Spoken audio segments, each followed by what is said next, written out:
नमस्कार, ये आकाशवाणी शिमला है। अब आप प्रभा शर्मा से प्रादेशिक समाचार सुनिए। आज के मुख्य समाचार। प्रधानमंत्री नरेंद्र मोदी ने की विशेष डिजिटल भुगतान व्यवस्था ई रूपी की शुरुआत।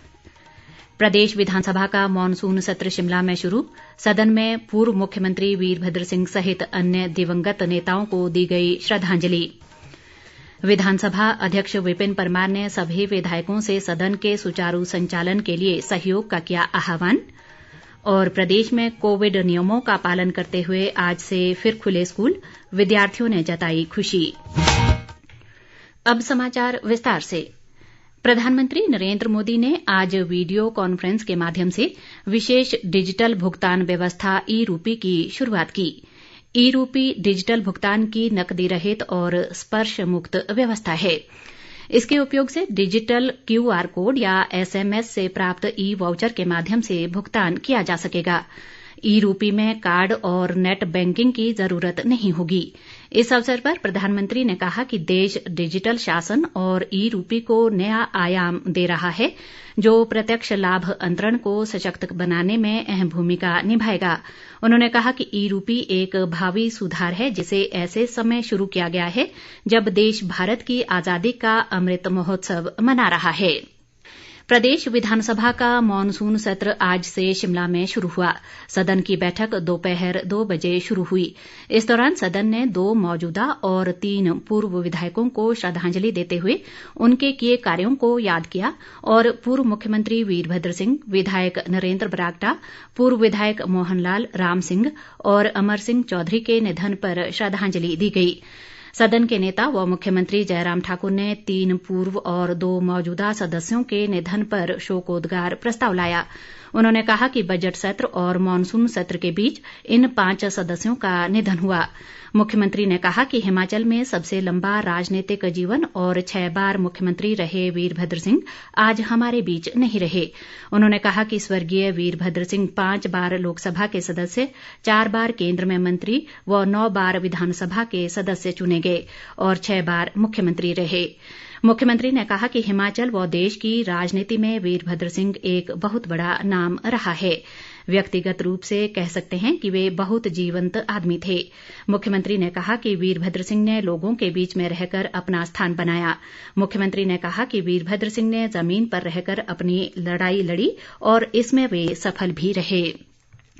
जयराम ठाकुर ने वीरभद्र सिंह के साथ अपनी स्मृतियों को भी याद किया और कहा कि ये स्मृतियां याद रहती हैं, जबकि आज वे हमारे बीच नहीं हैं और उनकी कमी हमेशा खलेगी। मुख्यमंत्री ने कहा कि वीरभद्र सिंह के प्रदेश के लिए दिए गए योगदान को हमेशा याद रखा जाएगा। जयराम ठाकुर ने नरेंद्र बरागटा के निधन पर भी दुख जताया। उन्होंने कहा कि वे 3 बार विधानसभा के सदस्य रहे और 2 बार मंत्री रहे। वे मुख्य सचेतक के पद पर थे और भाजपा के वरिष्ठ नेता थे। वे बागवानों की आवाज को प्रमुखता से उठाते थे और उनकी समस्याओं के समाधान को सक्रिय रहते थे। जयराम ठाकुर ने कहा कि नरेंद्र बरागटा के निधन से पार्टी को और उन्हें नुकसान हुआ है और एक साथी खोया है। मुख्यमंत्री ने विधायक अमर सिंह, मोहन लाल और राम सिंह के निधन पर भी गहरा दुख जताया। उन्होंने इन सभी सदस्यों के निधन पर दुख जताते हुए शोकाकुल परिवार के प्रति अपनी संवेदना व्यक्त की। नेता प्रतिपक्ष मुकेश अग्निहोत्री ने शोकोद्गार में हिस्सा लेते हुए कहा कि हिमाचल की राजनीति में पिछले 60 वर्ष तक सक्रिय रहे वीरभद्र सिंह आज हमारे बीच में नहीं हैं। आज हम सब उनकी कमी महसूस कर रहे हैं और उनका मार्गदर्शन हमेशा साथ रहा। उन्होंने कहा कि वे 1962 से चुनाव लड़ते आ रहे हैं और आज भी सदन के सदस्य थे। अग्निहोत्री ने कहा कि वीरभद्र सिंह ने देश में जवाहरलाल नेहरू से लेकर नरेंद्र मोदी तक सभी सरकारों में काम किया। वीरभद्र सिंह ने सारे हिमाचल का एक समान विकास किया और क्षेत्रवाद से ऊपर उठकर काम किया। उन्होंने मुख्यमंत्री से आग्रह किया कि वीरभद्र सिंह की आदमकद प्रतिमा रिज मैदान पर स्थापित की जाए। अग्निहोत्री ने नरेंद्र बरागटा के निधन पर भी शोक जताया और कहा कि उनसे पुराना नाता रहा है। उन्होंने कहा कि बरागटा विकास को सर्वोपरि मानते थे। उन्होंने पूर्व सदस्य मोहन लाल, अमर सिंह चौधरी और राम सिंह के निधन पर भी शोक जताया। उन्होंने कोरोना संक्रमण और प्राकृतिक आपदा में लोगों के निधन पर भी शोक जताया। संसदीय कार्य मंत्री सुरेश भारद्वाज ने कहा कि ये शायद ऐसा पहला मौका होगा जब एक साथ 2 सिटिंग सदस्यों और 3 पूर्व सदस्यों के निधन पर शोकोद्गार पेश करना पड़ा है। उन्होंने कहा कि वीरभद्र सिंह हमेशा सदन में आते रहे हैं, चाहे सत्ता में हो या फिर विपक्ष में। उन्होंने कहा कि ऐसा व्यक्तित्व शायद ही अब हिमाचल को मिले। सुरेश भारद्वाज ने कहा कि नरेंद्र बरागटा का बागवानी के प्रति रुझान था। उन्होंने पूर्व विधायक अमर सिंह, मोहन लाल और राम सिंह के निधन पर भी शोक जताया। पूर्व मुख्यमंत्री स्वर्गीय वीरभद्र सिंह के बेटे व विधायक विक्रमादित्य सिंह का कहना है कि उनके पिता एक्सीडेंटल राजनीतिज्ञ थे। इस बात का जिक्र वीरभद्र सिंह अनेकों बार स्वयं करते थे। विक्रमादित्य सिंह स्वर्गीय वीरभद्र सिंह सहित 4 अन्य विधायकों के निधन पर लाए गए शोकोद्गार में हिस्सा लेते हुए बोल रहे थे।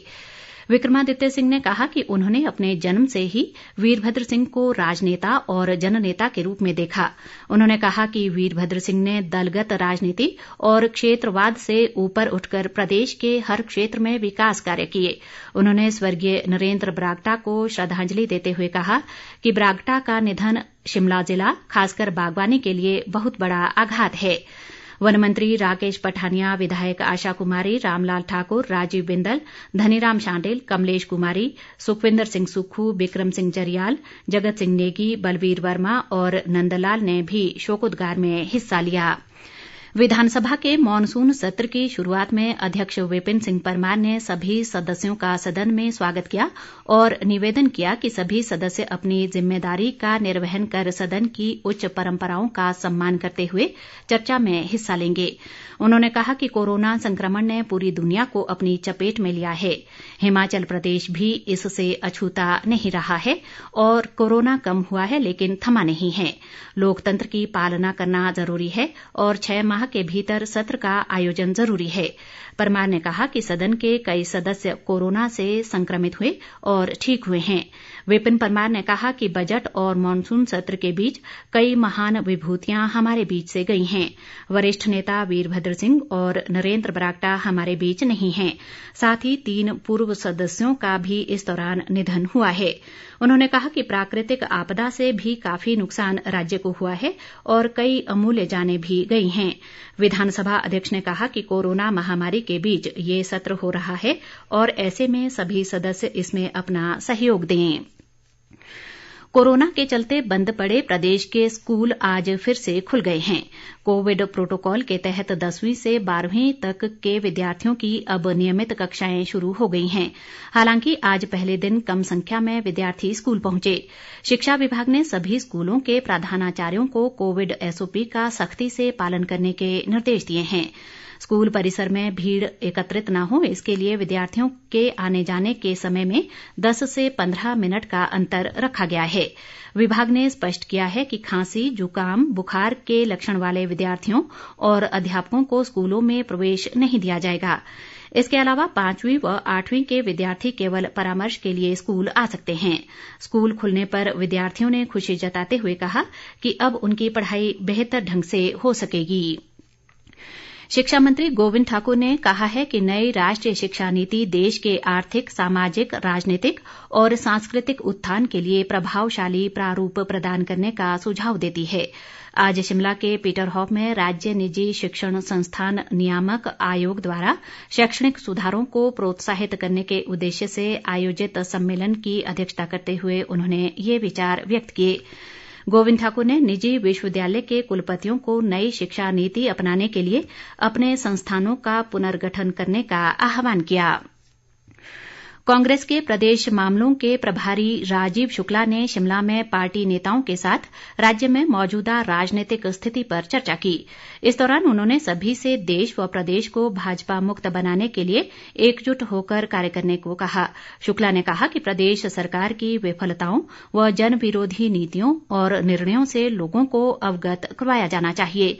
इस बीच प्रदेश कांग्रेस अध्यक्ष कुलदीप राठौर ने कहा है कि राज्य में होने वाले उपचुनाव के लिए पार्टी पूरी तरह तैयार है और एकजुटता व मजबूती के साथ चुनाव लड़कर जीत हासिल करेगी। राठौर ने कहा कि प्रदेश में कांग्रेस मजबूती के साथ आगे बढ़ रही है। उन्होंने कहा कि कोरोना महामारी से लेकर महंगाई, बेरोजगारी व नए कानूनों के विरोध में कांग्रेस द्वारा किए गए आंदोलनों में जनता का भरपूर सहयोग मिला है। सतलुज जल विद्युत निगम के 1500 मेगावाट नाथपा झाकड़ी जल विद्युत स्टेशन और 412 रामपुर जल विद्युत स्टेशन में जुलाई माह में रिकॉर्ड विद्युत उत्पादन किया गया है। निगम के प्रबंध निदेशक नंदलाल शर्मा ने बताया कि इस दौरान नाथपा झाकड़ी जल विद्युत स्टेशन में 1216 मिलियन यूनिट से अधिक, जबकि रामपुर जल विद्युत स्टेशन में 333 मिलियन यूनिट से अधिक विद्युत उत्पादन कर नया रिकॉर्ड कायम किया है। उन्होंने इस उपलब्धि पर निगम के अधिकारियों व कर्मचारियों को बधाई दी है। अंत में मुख्य समाचार एक बार फिर। प्रधानमंत्री नरेंद्र मोदी ने की विशेष डिजिटल भुगतान व्यवस्था ई रूपी की शुरुआत। प्रदेश विधानसभा का मॉनसून सत्र शिमला में शुरू। सदन में पूर्व मुख्यमंत्री वीरभद्र सिंह सहित अन्य दिवंगत नेताओं को दी गई श्रद्धांजलि। विधानसभा अध्यक्ष विपिन परमार ने सभी विधायकों से सदन के सुचारू संचालन के लिए सहयोग का किया आह्वान। और प्रदेश में कोविड नियमों का पालन करते हुए आज से फिर खुले स्कूल, विद्यार्थियों ने जताई खुशी। इसी के साथ ये समाचार बुलेटिन समाप्त हुआ। नमस्कार।